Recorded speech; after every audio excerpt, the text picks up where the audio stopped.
Welcome to the Play Podcast with me, Douglas Schatz.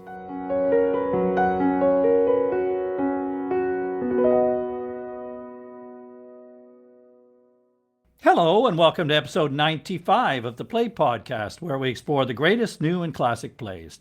I'm Douglas Schatz, founder and host of the Play Podcast. The curtain rises on the square of a small provincial town in France. It is late morning on a sunny Sunday in the summertime. A woman crosses the square carrying a basket of provisions and a cat under her arm. Two men sit and converse on the terrace of a cafe. It is a usual, quiet Sunday morning. The men's conversation is disturbed by a strange noise heard far off, but approaching very swiftly. It is the sound of a large animal galloping at great speed, and then a loud trumpeting. One of the men jumps to his feet, pointing, and shouts, "A rhinoceros!" Others in the square take up the cry as billows of dust from the passing beast engulf them. As the noise of the animal fades, the proprietor of the cafe exclaims in bewilderment, "Well, of all things." This is the unlikely opening of Eugène Ionesco's absurdist satire, Rhinoceros. Written in French in 1958, the play's surreal scenario was conceived as a metaphor for the rise of fascism in Europe and for conformism more generally. Rhinoceros was first performed in an English translation on BBC Radio in August 1959, before its first stage productions in Dusseldorf later that year, and then at the Odeon in Paris in 1960. In April 1960, the play was performed at the Royal Court Theatre in London under the direction of Orson Welles, with Laurence Olivier as Berenger, the everyman character who becomes the last human being to resist joining the rhinoceros herd. The Royal Court Theatre revived the play in 2007 with Benedict Cumberbatch as Berenger. And as we record this episode, an imaginative new adaptation of the play is playing at the Almeida Theatre here in London. And I'm delighted to be joined by the show's translator and director, Omar Elerian. Omar is a freelance director, dramaturg, and theatre maker. He was the resident associate director at the Bush Theatre in London from 2012 to 2019. His directing credits include an acclaimed production of Two Palestinians Go Dogging at the Royal Court, Arinze Kenne's Misty at the Bush and in the West End, You're Not Like the Other Girls, Chrissy at the Bush, and more recently another Ionesco classic at the Almeida, his one-act play, The Chairs. Welcome to the Play Podcast, Omar. Thanks so much for joining me.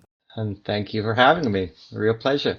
Great. So my first question is, what attracted you to direct this amazing play, and how do you think it speaks to our world today? Well, as you just said, this is not my first Ionesco play. I did a similar translation and adaptation of The Chairs in 2022. So that was my first foray into the theater of the absurd and into the work and world of Ionesco. So when the Almeida approached me to do something else in the theater, I thought, well, maybe there is another Ionesco in me. There is another play. And I think what was interesting for me about Ionesco is that while in continental Europe, he is really quite a staple in the programming of many theaters. Actually, in the UK, it's not produced very often. I think The Chairs, when we had our production in 2022, was maybe the second or third production of the play in London in the main house theatre.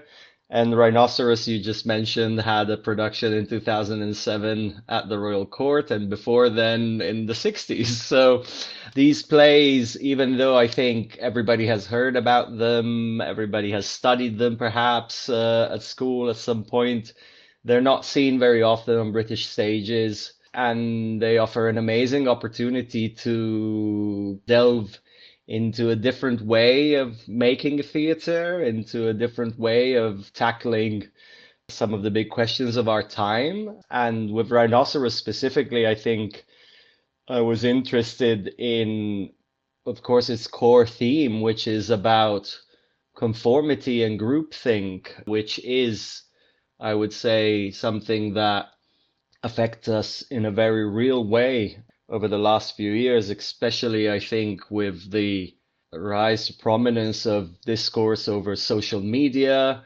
and the way in which opinion can be manipulated and swayed through different channels of communication and the increasing polarization of political discourse. So it felt to me as a perfect play to start unpacking those big questions. Yeah, and so it does. I did a bit of reading around some of the background, and as I mentioned, it was inspired or read as a reflection of the rise of fascism in Europe before the war and conformism more generally. And I think you don't have to look too far to see that there's growing support for more right-wing political agendas and leaders in our time. And I read, this is a fantastic line in a student's study guide for the play, which at the end of the guide suggested further topics to explore, one of which included the question, does fascism still exist today? And I thought, well, yes, I think it might still be relevant, this play. And as you say, the groundswell of conforming more generally, for example, in the sweep of populism, the idea that such mentality may even become dangerous is not unfamiliar to us, for example, in the mob that stormed the Capitol in Washington. And also the nature of conformity generally, I think you mentioned in your program notes about how quickly we feel the need to conform. Yeah.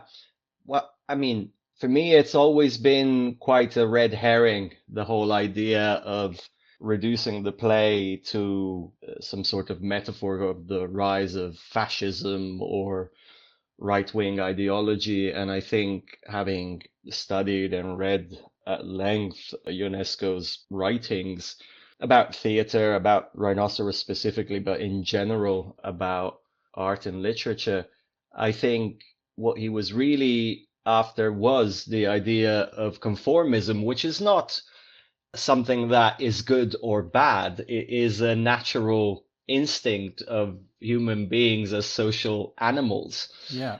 And when I started researching the play, I started looking into some of the experiments on conformism and groupthink that were done, especially in the 60s and the 70s, around peer pressure and why human beings feel the need to conform.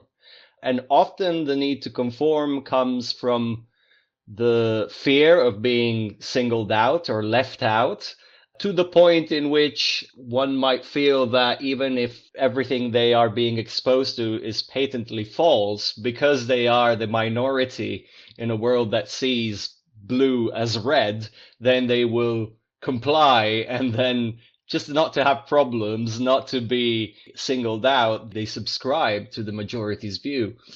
That for me was a very interesting starting point. To what extent we as individuals have to negotiate our agency once we become part of a crowd, of a group, whether we decide that we are part of the crowd or not.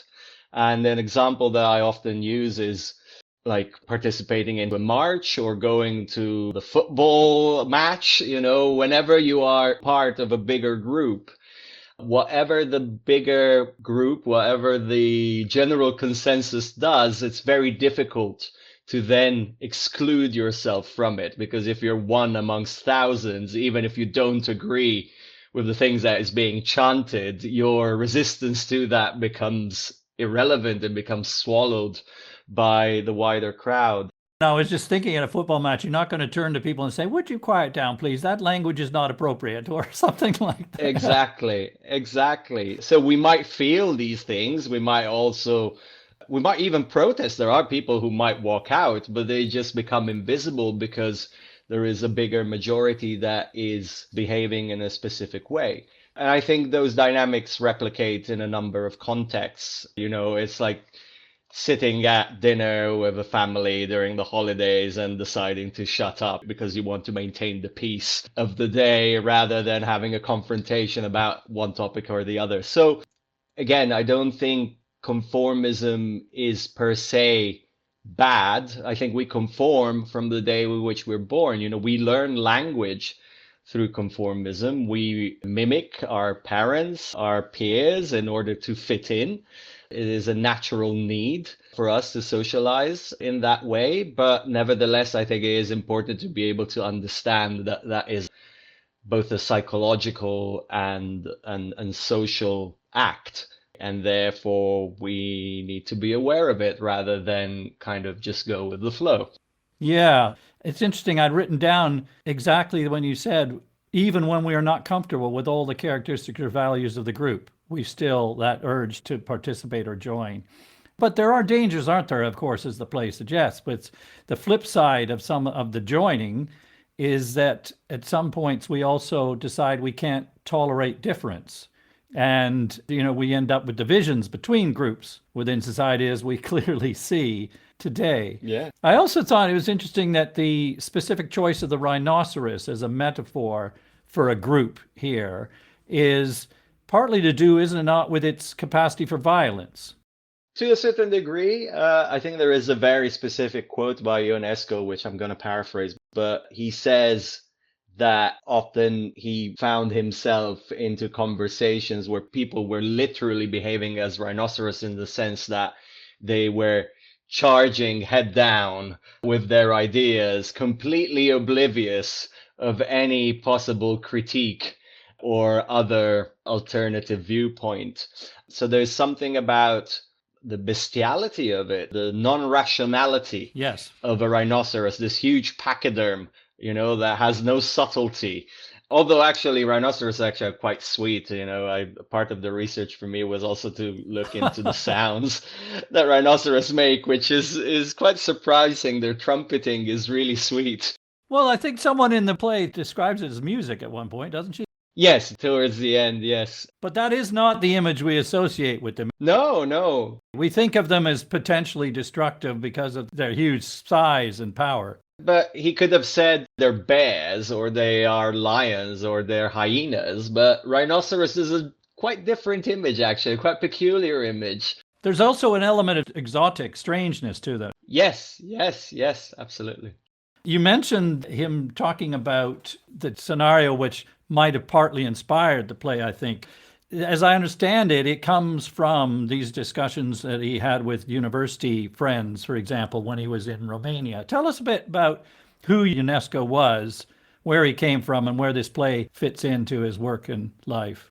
Well, Ionesco was a French-born Romanian. He has always written in French. He then was in Romania in between the two wars in his formative years. And I think he does mention that period of his life as being something that has in some way inspired. Actually, the play itself comes from a novel that he wrote a few years before, which was called in French La Fille du Colonel, which is the Colonel's Daughter, which was published in a magazine in French, and which is letter by letter basically the play, but narrated, funny enough, in first person from the point of view of Berenger, and Berenger being Monsieur Ionesco himself. So during the two wars in Romania, there was the rise of a fascist right-wing movement, which some say have inspired the lines about the rhinoceros being green, because these militias wore green uniforms, and therefore in the play the rhinoceros is mentioned as having a green skin rather than gray skin. Yes, and I read somewhere that also echoes the color of Nazi uniforms or the German police as well. Yeah, the Iron Guard in Romania. Yeah, so he found himself in an environment which I don't think is necessarily just peculiar or specific of Romania. I think you could have said the same thing about Italy during the fascist regime of Mussolini from 1922, or of course in Germany from the early 30s with the rise of the Nazi Party. Environments that were swept by a wind of very strong right-wing ideology in which a sense of mission was present.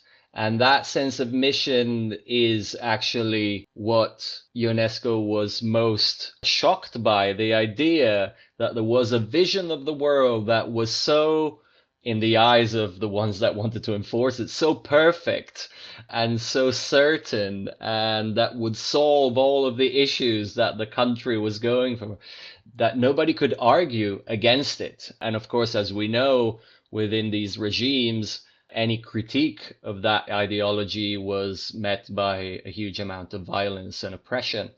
But he then went on to speak after the war about the fact that not the same ideology, but those mentalities existed on both sides of the political spectrum. And that's why you find in Rhinoceros itself, for instance, a quite biting satire at the time, at least, of Marxist ideology. The character of Botard in The Office in the second act is none other than Jean-Paul Sartre, the French philosopher and playwright. And therefore, his critique wasn't just aimed at right-wing ideology, but rather at any ideology that was attempting to offer a all-encompassing truth. The dogmatism of it that you mentioned, the rhinoceros with its head down. Of course, the dogmatism, the fact that basically there was no space for debate, there was no space for nuance, there was no space for critique or contradiction. And I think what I find interesting about Ionesco is that he's a fairly non-committal thinker.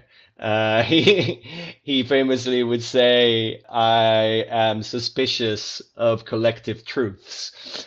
And therefore, he was quite critical, for instance, of his contemporaries, playwrights like Sartre or even Bertolt Brecht, which had a very strong left-wing ideology at their base and looked at theater or art as a means to educate people. He would kind of crash that party and say, actually, I don't have any truth, any higher message to convey to the audience. I'm more interested in the complexity and unconcilable condition of mankind, of humankind. Yeah, it's definitely not polemical in that sense. But just briefly on that origins that you touched on, it's partly about how people become caught up in these ideologies, because there's a quote about his university friends and how they would debate things, and all of a sudden they would start talking in anti-Semitic terms. And before you knew it, they had joined the Iron Guard, much to his horror and surprise, I think. Yeah. Not only that, I think there is a deeper, constant critique in Ionesco throughout all his work of language itself as a unreliable convention of communication between human beings. And therefore, in Rhinoceros, for instance, all these characters speak in cliches and platitudes. There's a constant repetition of concepts. So I think part of what he was seeing at the time was this regurgitation of terminology and definition and ideas that were adhered to wholesale without even asking the question of where these words or these ideas would come from. And that's how any form of propaganda works. And that's why it is successful. And of course, in Europe during the first half of the century, that was specifically the preeminence of fascist, right-wing, anti-Semitic ideology. But that kind of monster rears its head and changes its target constantly through history. So this is why I think part of me was less interested in giving it a faithful historic setting, but rather look at those dynamics that still exist within our own discourse and how that dehumanization, for instance, that existed for people of Semitic origin in the 20s and the 30s and throughout Europe, much earlier than that, of course, now can be applied to other groups in the same way. Uncritically questioning that terminology, if you think about the use of the word migrant, for instance, and how it has come to have a certain connotation, within our language, when in itself, the word itself doesn't mean necessarily what we have come to make it mean today. Yes, you're absolutely right, because as you mentioned, there's a lot of repetition of phrases, of cliches, and he's trying to show how we adopt these things communally and how quickly they can be adopted and that they become the glue of groupthink, these cliches or phrases, and we can think of them all over the world now. Yeah. And they may not, as you say, be even true. And they're certainly an oversimplification. But we see it all the time with media and how certain buzzwords become part of our lexicon without us necessarily wanting them to become part of our jargon, but they enter our sphere of experience. And then all of a sudden, those are the words that we've been given rather than the words that we have chosen.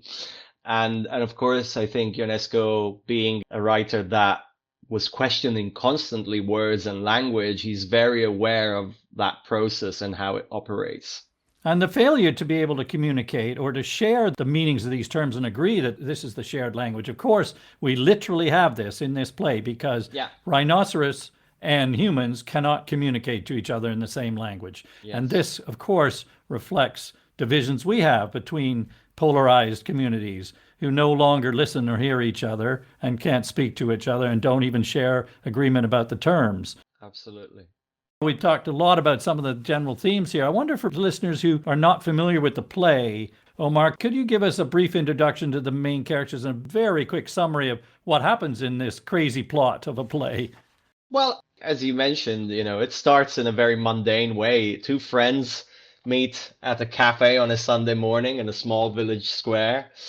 Berenger, who is a bit worn out and rugged, he's clearly a bit of an alcoholic, a bit depressive, a bit of a drifter. He's partied all night. He arrives and is late. And his friend Jean, who on the other hand is quite the impersonation of all the values of a perfect citizen. He's on time, he's well dressed, well shaved, goes to the theater, goes to the museum, is on top of the cultural discourse. And you would struggle to understand why they are friends because they're polar opposite. And, and Jean spends the first few moments berating Berenger for his being late and being run down. And then all of a sudden, a rhinoceros appears, runs through the square and disappears. And everybody's shocked. What was that? There's a rhinoceros running through the town square, and there's all sorts of people. There is a grocer, there is a cafe owner, there is a lady with some grocery, there's an old gentleman and a logician who happen to pass by.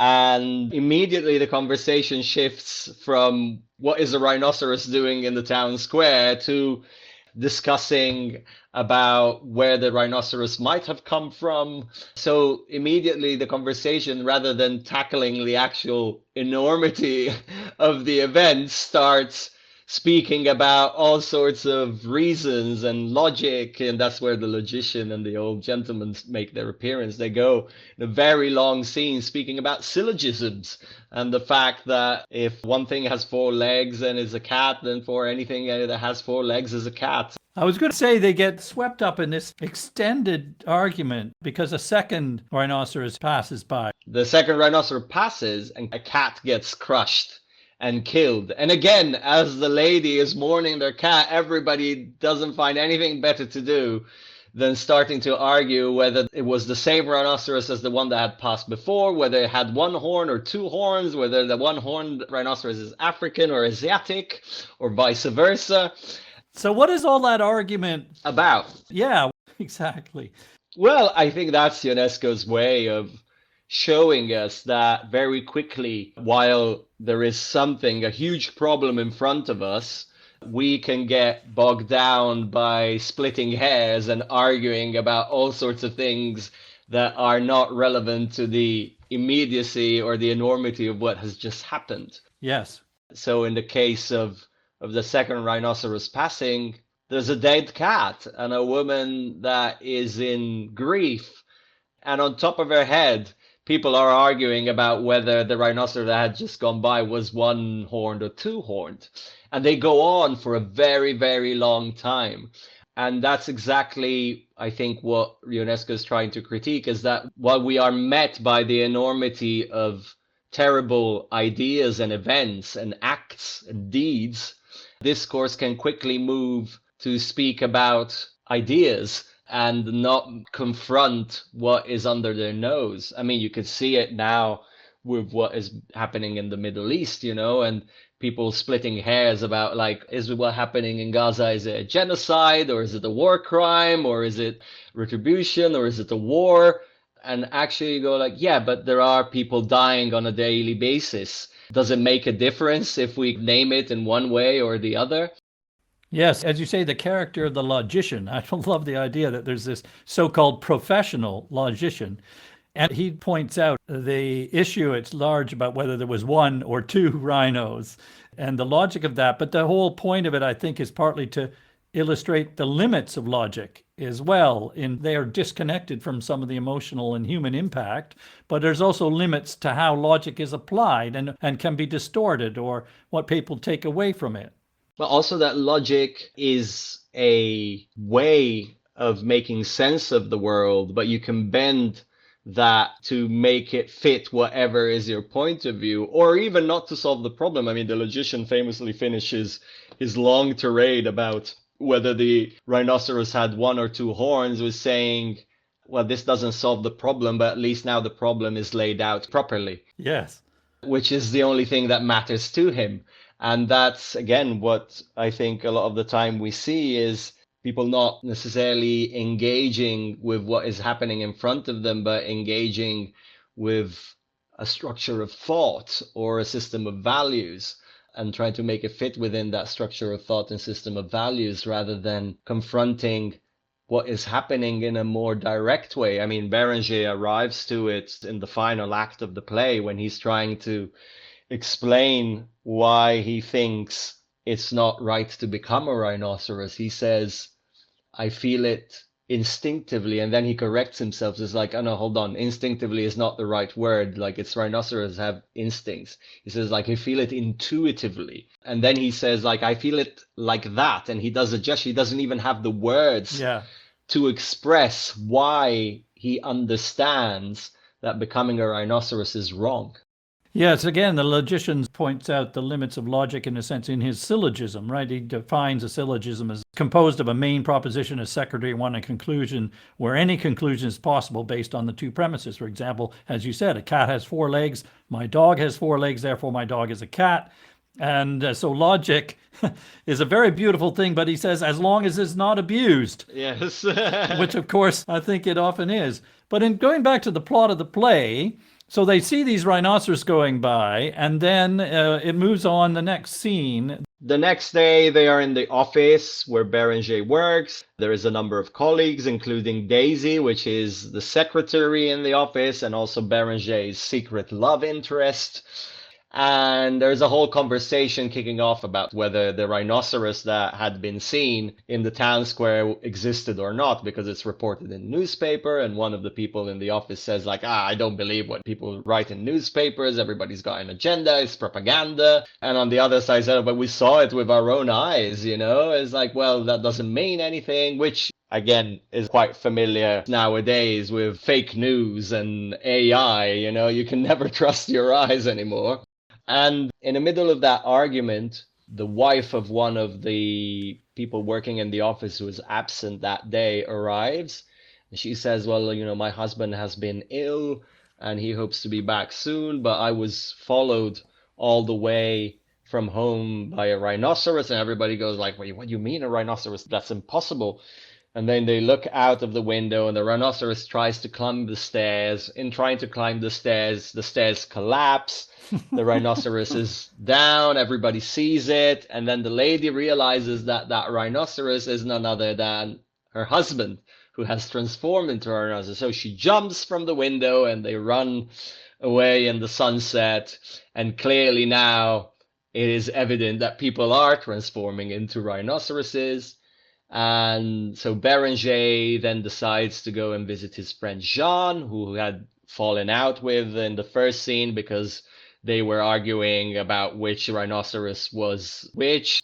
And as he goes to his friend's flat, he finds his friend ill. And little by little, he understands that this illness is not any illness, but John is transforming into a rhinoceros. And the transformation happens under his eyes until Jean tries to trample Berenger. Berenger flees from the apartment and then goes back to his flat. A few days later, one of the colleagues from the office, Dudar, comes and visit him, and Berenger is kind of holed into his flat. He's terrified of becoming a rhinoceros himself. He's bandaged his forehead. And Dudar and Berenger have this very long extended scene in which Dudar basically tries to reassure Berenger and goes like, well, probably it's just a temporary fad, people make these decisions, but maybe it's reversible. And you know what? Actually, our boss also became a rhinoceros and our colleagues have. So all of a sudden, over a quarter of the town has turned into rhinoceros, and Berenger is completely shocked by this event, while Dudar seems to be quite calmly and rationally trying to take the situation in. And at that point, Daisy comes and visits, bringing some food. Dudar decides to leave and join the rhinoceros's rank, to the despair of Berenger. And then, as around them the whole city is transforming into rhinoceroses, Berenger and Daisy seem to be the only two human beings remaining. There is perhaps the hope that they might regenerate humanity. Berenger even suggests that to Daisy, but Daisy changes her mind, doesn't want to have children, and then little by little she's seduced by these rhinoceros, thinks maybe because we are the only ones left, maybe we're the ones that are wrong, maybe they're the ones that are right, maybe we should join them. And therefore she leaves him, and he remains the last man standing, not one that is remaining with a sense of duty, of conviction, but despite his best efforts, that there's a point in which towards the end he wants to become a rhinoceros. He pleads, he's like, I wish I had their own green skin and I could trumpet like that, but I can't. And then therefore he takes his last stand and ends the play with the words, I will not surrender. Brilliant. Now, a lot of that may sound completely crazy, actually. And I wanted to ask you about the form of this play, because it's been described as part of the theater of the absurd, a term coined by the critic Martin Eslin, I believe, that he applied to the work of Ionesco and Beckett, for example. And as I said, we could assume for a start the idea of rhinoceros running through a French town and people turning into rhinoceros is an absurd idea. But what are the essential elements of this so-called theater of the absurd that we see in this play? Well, I think it's interesting to me, the term theater of the absurd, because I think at the time in the mid 50s, early 60s, when Ionesco and Beckett were writing, of course, it was a form that was breaking completely with the conventions and norms of the more bourgeois, realistic theater that existed at the time, especially in Paris, of course. Today, I feel like that definition has lost a bit of its peculiarity, but I would say that the elements of the absurd, as they were codified by Martin Eslin, and specifically in the case of Ionesco, is of characters and situations which confront these big ideas without offering any form of solution or consolation or message at the end. And therefore, like famously in Waiting for Godot, Godot never arrives. Sorry for the spoiler, whoever hasn't read the play. In The Chairs by Ionesco, the messenger who is supposed to deliver the great message that we've all been waiting for over an hour arrives and is mute. So there is no message being delivered. So these situations are extended to a point in which then there is nothing to hold on to, the loss of meaning, the fact that language is deceptive and doesn't necessarily unite us, the fact that there doesn't seem to exist a universal experience of humanity, but a very fractured one. The fact that often in these plays are not set into any specific place, but rather into some sort of post-apocalyptic no man's land. Some sort of existential vision. Well, it had to do with the idea of the loss of meaning, especially European civilization had faced after the end of the Second World War, when the continent had been ravaged by war, the things that had happened, the Holocaust, the concentration camps. Theodor Adorno, the philosopher, famously said, no poetry is possible after the Holocaust. That was the landscape, the cultural and philosophical landscape in which these writers were creating work. And while there was a whole layer of society that was kind of buying into the idea of Reconstruction and the boom and the Marshall Plan and all the influence coming from America, this idea of freedom and capitalist society and self-determination, a lot of artists were then just questioning the feeling of loss and being completely disoriented in a world where values had become negotiable and had lost all meaning. Yeah, and I guess the form of theater, in some way, a reflector had to match this world where normal rules no longer seem to apply. Yeah, well, it was a provocation in terms of like the 3-act or 5-act structure of plays, the normal storytelling, plot devices. These were all elements considered by these writers as dogmas that had to be questioned or provoked.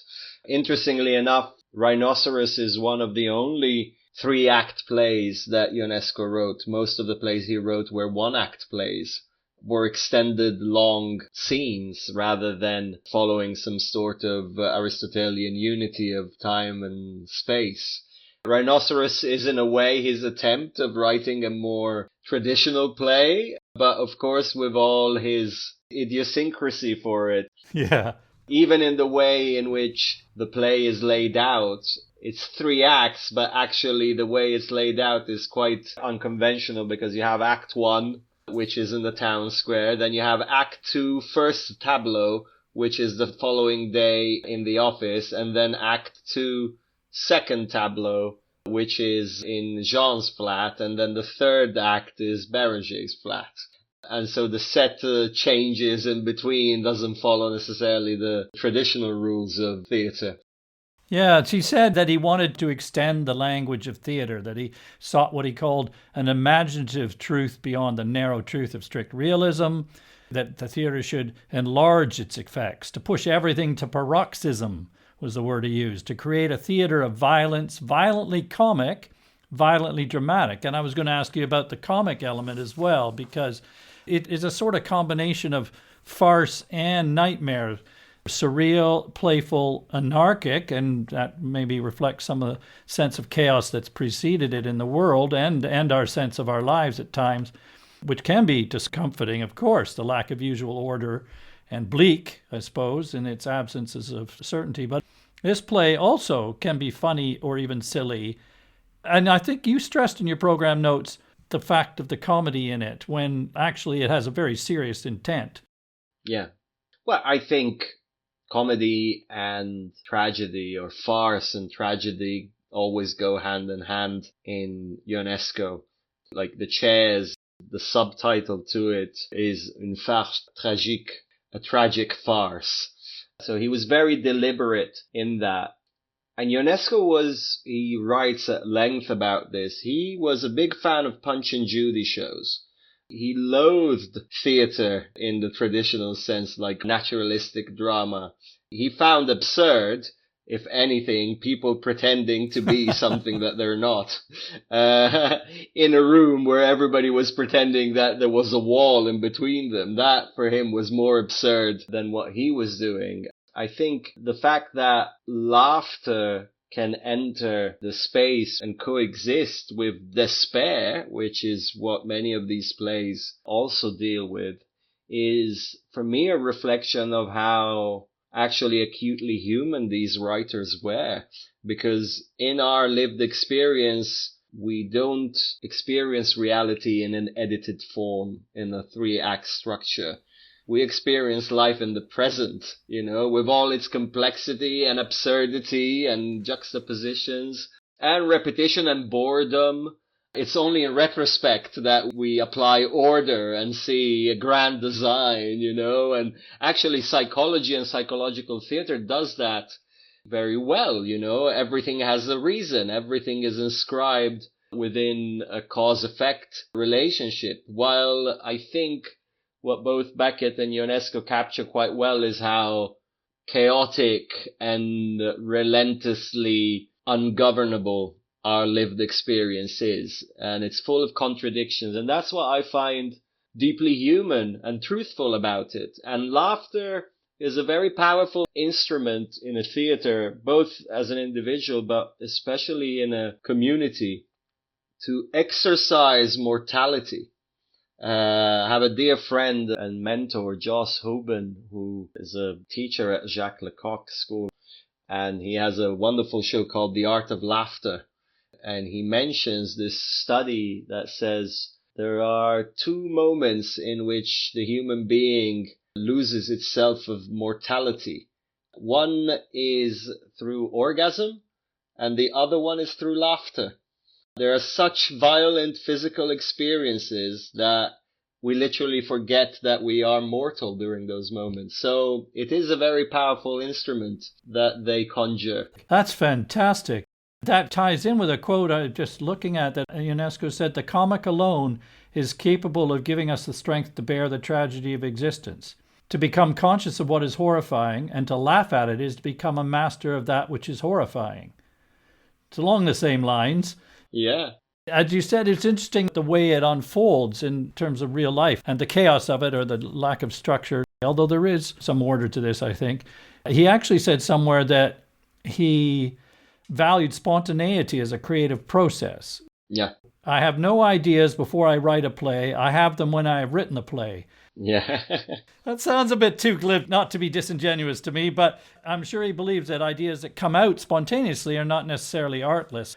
He talked about the first character starts talking, the first retort is made, the first note has been struck, the rest follows automatically. And there is definitely a structural sense of a kind of madness progressively intensifying in this play, which of course it is with the proliferation of Rhinoceros. And he said a play is a structure that consists of a series of states of consciousness or situations which become intensified, grow more and more dense, then get entangled, either to be disentangled or to end in unbearable inextricability. I think more likely the latter, in terms of lack of resolution, yes? Yes. And I think that is what he often was criticized for, is the fact that there was a formal structure to his plays that followed these dynamics of paroxysm, climax, and anticlimax. But there was noticeably a lack of conclusion. What was all this for? And Kenneth Tynan, the great British critic, famously had a very long quarrel on print with Ionesco. You actually have a little bit in the production, don't you, where he reads out something from that? Yeah, we quote it from one of the articles that Tynan wrote and his criticism about Ionesco, which was the fact that his writing, he is a writer that was not only against theater, but against reality itself, that Ionesco was devoid of any hope for human beings to be able to better their condition. And therefore, he was just a chronicler of the despair of mankind. Of course, that's a valid argument, I feel. And Ionesco, I think, plays a lot with that. He enjoyed being a bit the contrarian.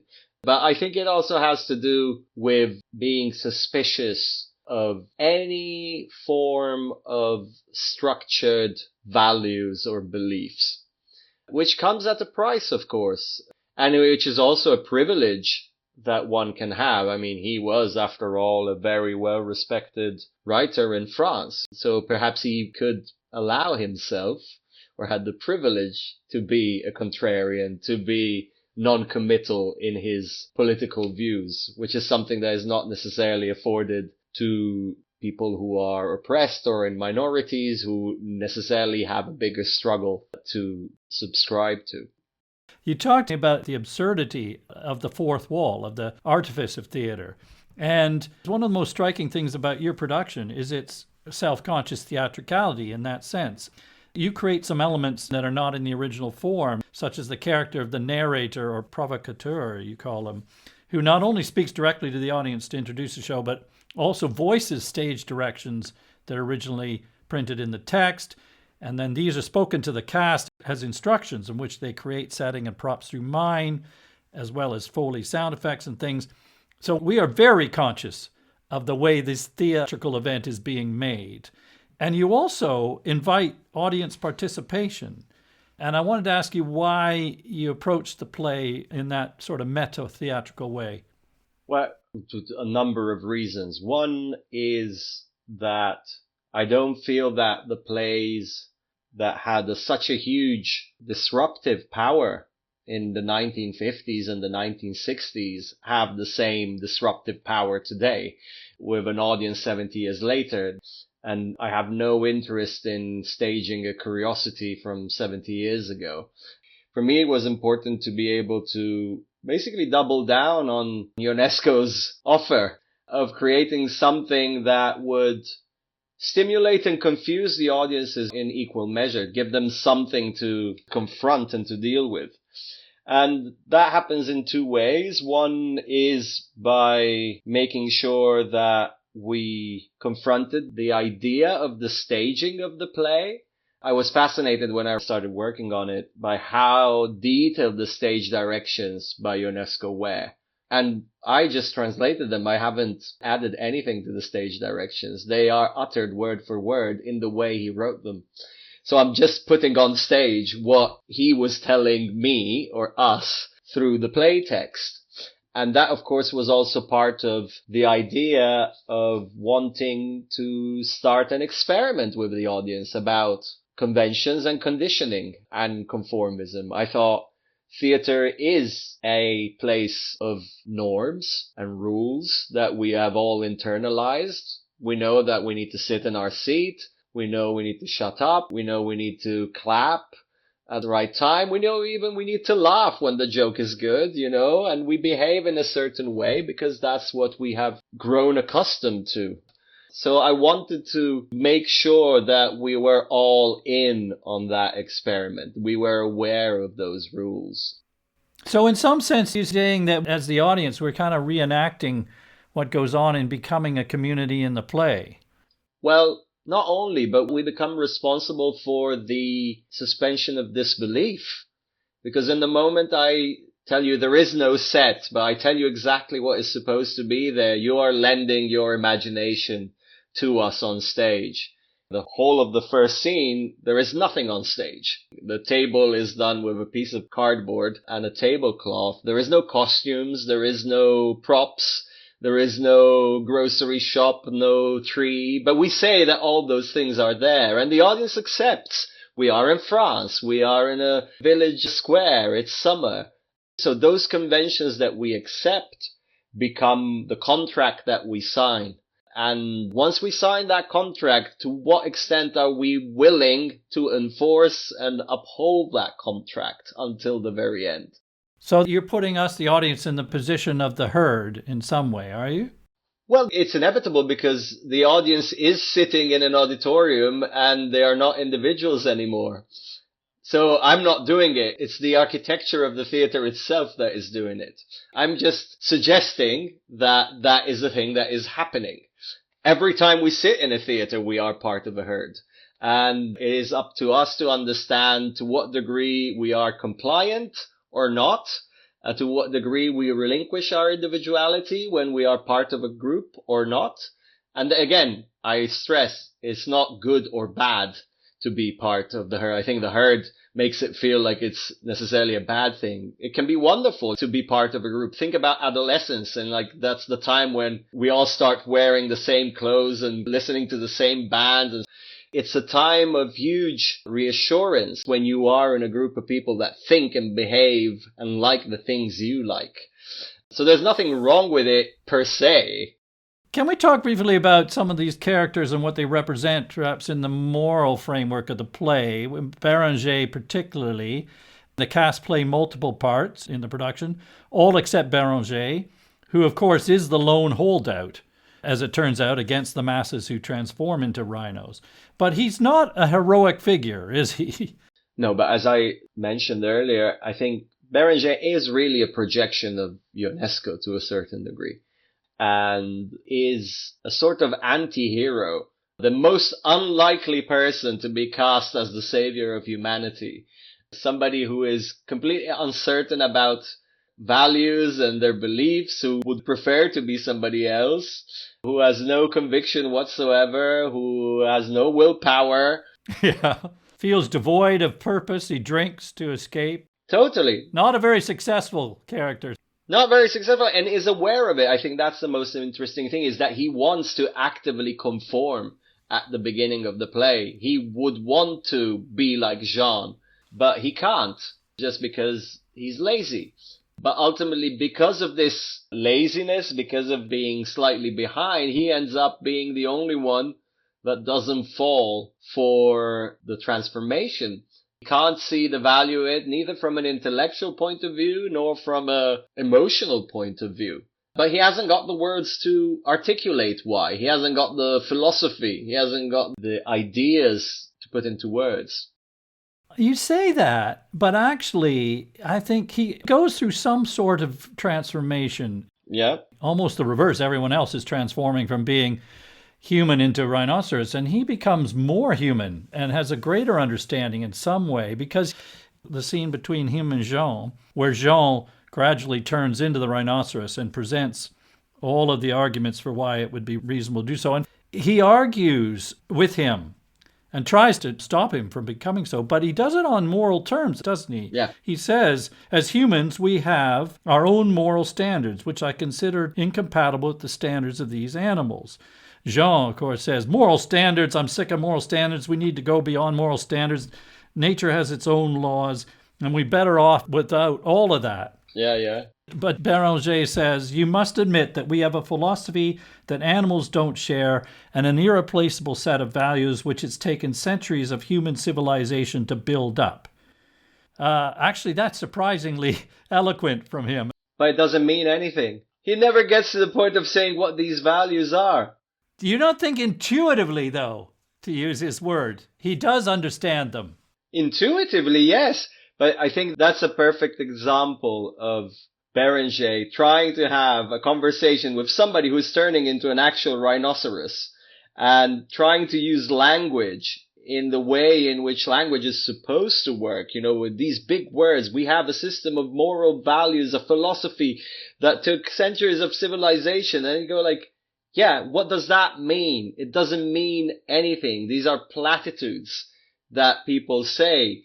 And then when later he's trying to articulate it to Dudard, he says, like, I feel it intuitively like that. And there is a stage direction. It says like he makes a gesture with his hands because there is no word that is able to capture that kind of feeling that is not inscribed into a philosophy or a set of values or an ideology, but it's just like, it's wrong. It's wrong to do this. You know, even if everybody thinks it's right, it's wrong. So he can't articulate why it's wrong. Well, he can articulate, but he can't explain it. Ionesco has a wonderful quote that says, I'm not interested in what people think. I'm interested in why they think what they think, which is a typical Ionesco kind of play of words to say it is not the outcome of the idea itself, but it is why are we conditioned to believe in certain things, why our worldview leads us, and that is dependent on each individual's upbringing and experiences. Why does it lead us to believe that something is, rather than accept that reality needs to be experienced, and the thing that could be one thing one day could be completely the opposite the other day because we changed our perspective on it. We met somebody else that kind of have shown us otherwise. But I know you saying that Ionesco resisted any structured ideology. So what Berenger is saying, you think is hollow, do you? Or when he says, I mean, in your adaptation, I think there's a line that says, I believe in international solidarity and the rules-based order. Yeah, that's Ionesco. Well, that rung very much a bellwether phrase for our own time. Yeah. Which surely has some substance that one should believe in, no? Well, he believes in that, but he's derided by Dudar for it. Yes, but do we not ultimately side with Berenger? Yeah, totally. We can side with Berenger, but that's why I think it's interesting that he's an anti-hero, because we're asked to side with a drifter, an alcoholic, And again, remember that in 1959, 1960, when this was presented in Paris or in London, the people that were going to the theater were a lot more Jeans than Berengers. Yes. So the dig that he was having was really at a kind of society that held certain values. It was a ridicule of those middle class values, you know? Okay, but I don't want to jump all the way to the end, but do we not credit or admire Berenger for his stance? We can, of course. But I don't think he's looking in any way for Berenger. I mean, Berenger arrives to the conclusion of, I will not surrender, literally 2 lines before saying it.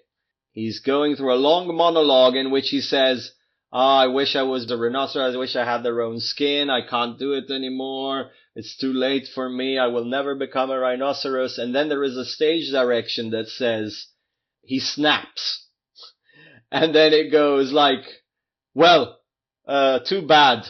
I resist against the whole world. My gun, give me my gun. I resist against the whole world, I resist. I will not surrender. End of play. So his conversion to becoming the savior of the world is neither psychological, like we don't see the process he goes to. It's not driven by an event. It's simply stated in a stage direction. It's impossible to play.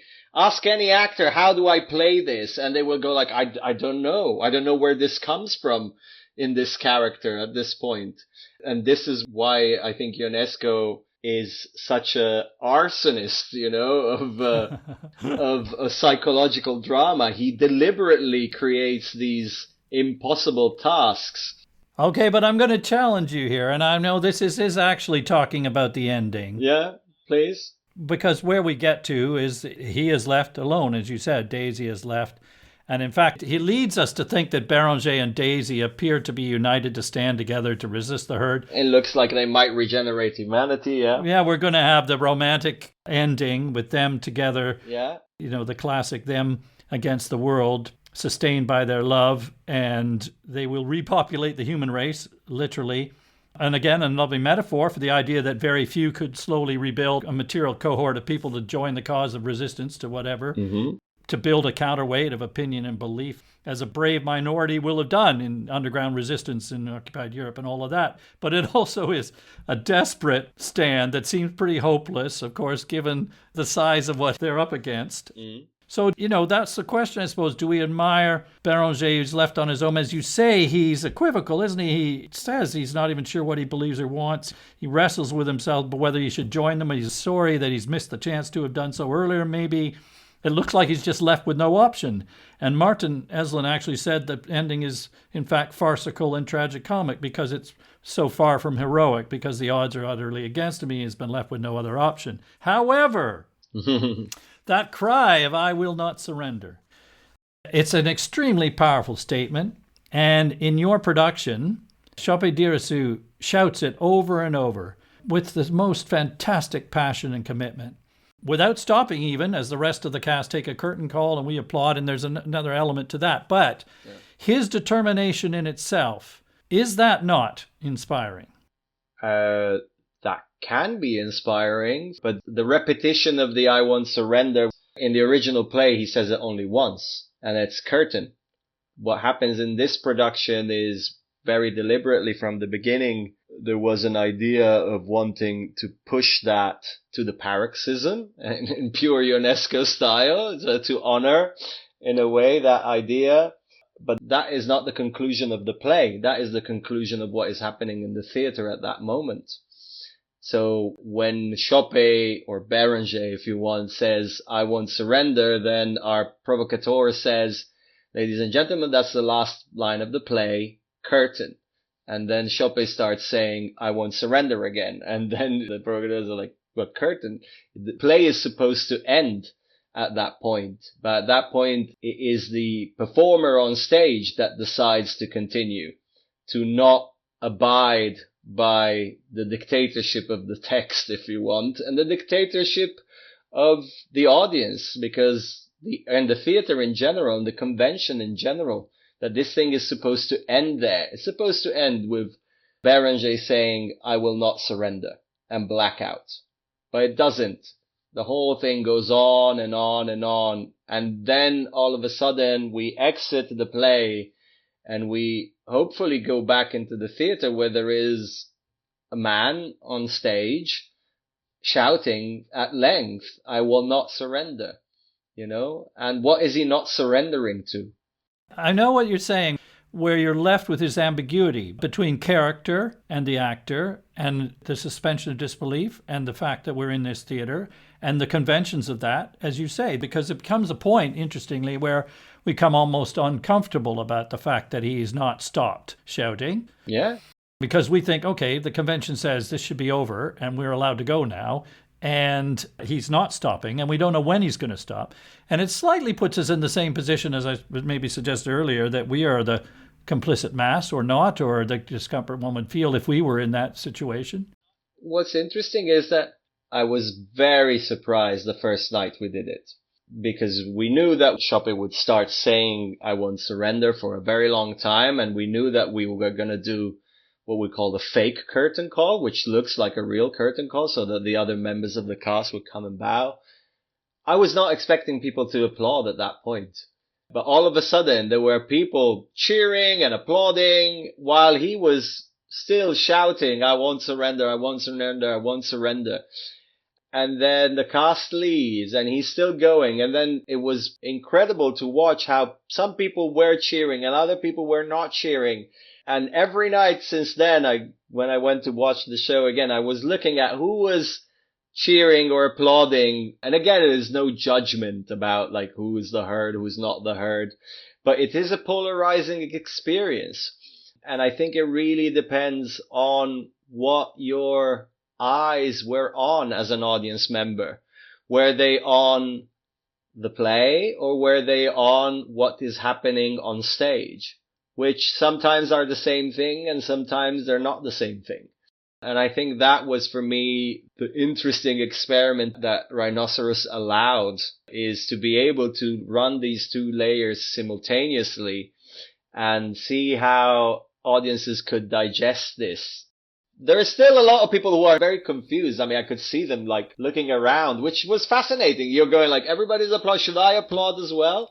Which again is a perfect culmination of an experiment on conformity. Should I or should I not join into the applause? Yes. And recently I received show reports every night. Somebody stood up and said, I won't surrender with him. Oh, brilliant. Yeah. Well, then does that not bring him into our own time and our own world in a sense? Then he is Absolutely. making statements on our behalf and he's saying, I will not surrender to something that's in our world now. And so I feel a connection to that. Yeah, absolutely. Well, we've jumped to the ending. We hadn't talked about Daisy, who's Berenger's love interest. And as you said earlier, potentially the only other human left. Yeah. And it looks as if she and Berenger will take a stand together. Why does she surrender in the end? What happens to her? Because that counters expectation. Ionesco's playing with that. Of course he's playing with that. It's literally what happens is she says, oh, I will resist with you until the end. Then she goes like, oh, look, they're singing, they're charming. And he makes a comment and she goes like, oh, don't be so petty. And he says, oh, don't be so stupid. And she literally flips at that point. It's like, that's not very nice. Yeah, they fall out. Life together isn't possible anymore. That's not nice at all. So it is an argument, after they've gone through 25 years of marriage in 2 minutes. And again, I think that's Ionesco teasing us, playing with us. The idea that things can turn in an instant. We've invested so much in this couple to save the world, and he cruelly just kind of turns the screw and go like, nope, you're not going to have that.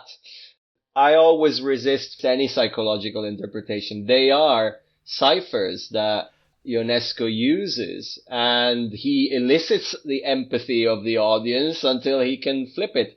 And this is why I think he was so enamored with Punch and Judy shows, which normally tell about all these epic battles and all that. Like these big emotion, love, death, jealousy that govern human beings in an extraordinary way, in an irrational way. And therefore, I think Daisy's turning into a Rhinoceros is not rational. It just happens. Like Dudar, like Dudar says, I need to follow my people. If you want to change things, better change them from the inside. And again, all these platitudes that people say in order to feel better about the fact that they made a choice or they don't want to make a choice, but actually they just want to go where the majority goes, where the consensus flows.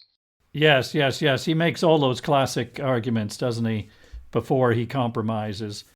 And you're right. I had written down somewhere the word ciphers because I think initially you feel like Berenger is not such. Yeah. And in your production, it feels like he's very much out of step with everyone else and that they are sort of stock characters mouthing platitudes.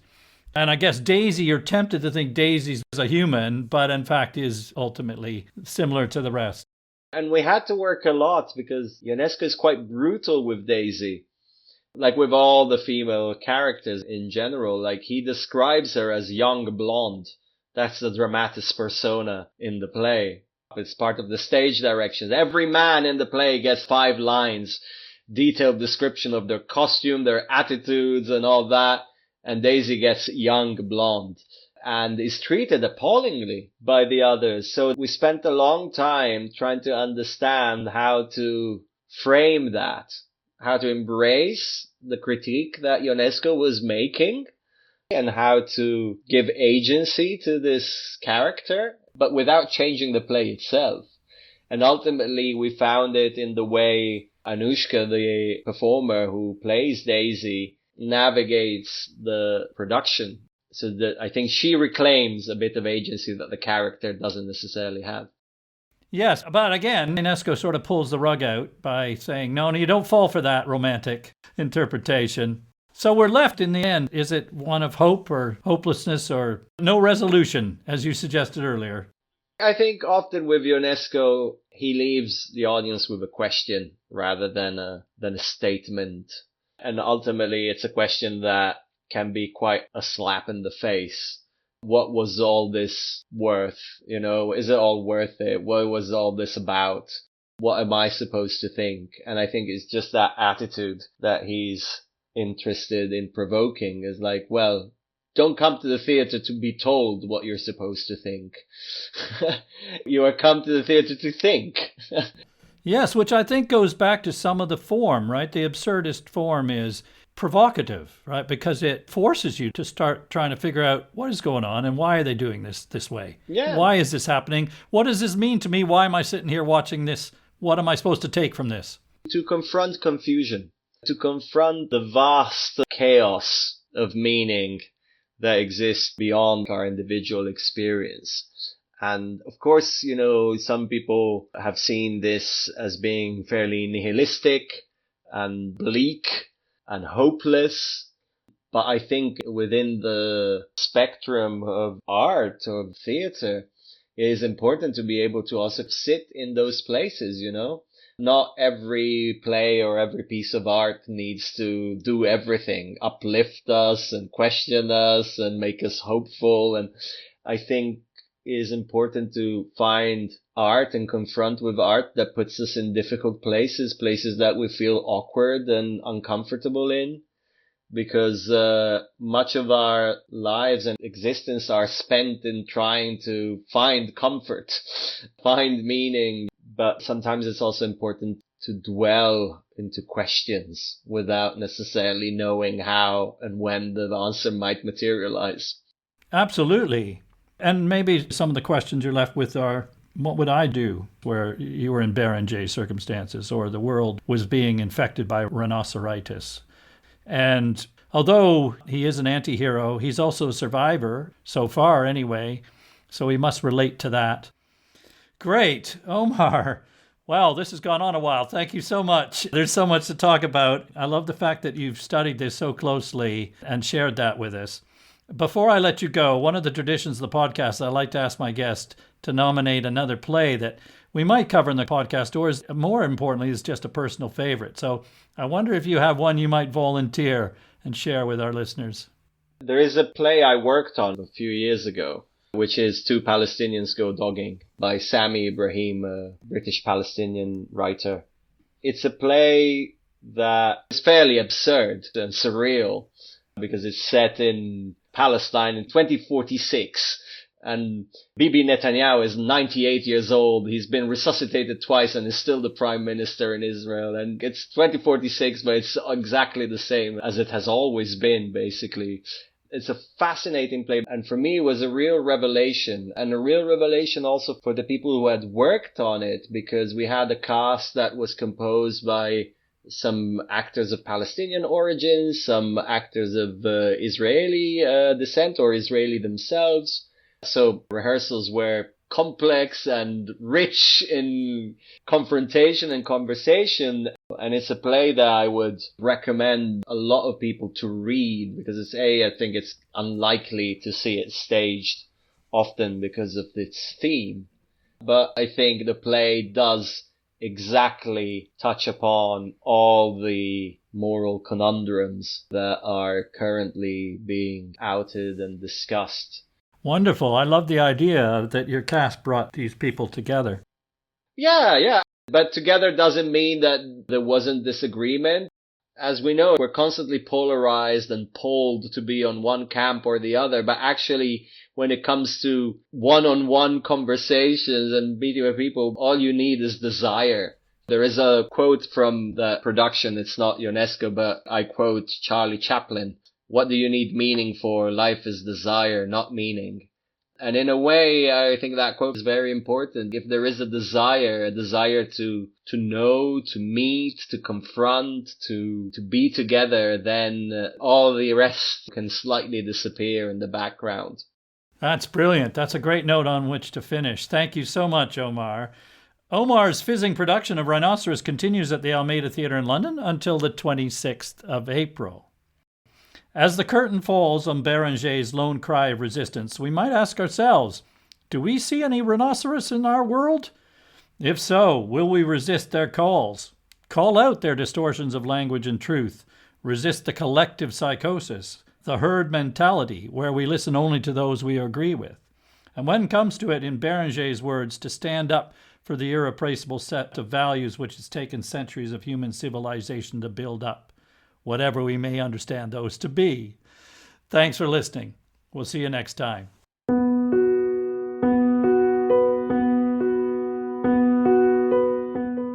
There are additional footnotes about this and every other play that we cover in the podcast available to our patrons. Patrons also enjoy early access to our sister podcast, The Play Review, in which Jody Rylett and I share our views on current productions on the London stage. To become a patron, please visit our website at theplaypodcast.com.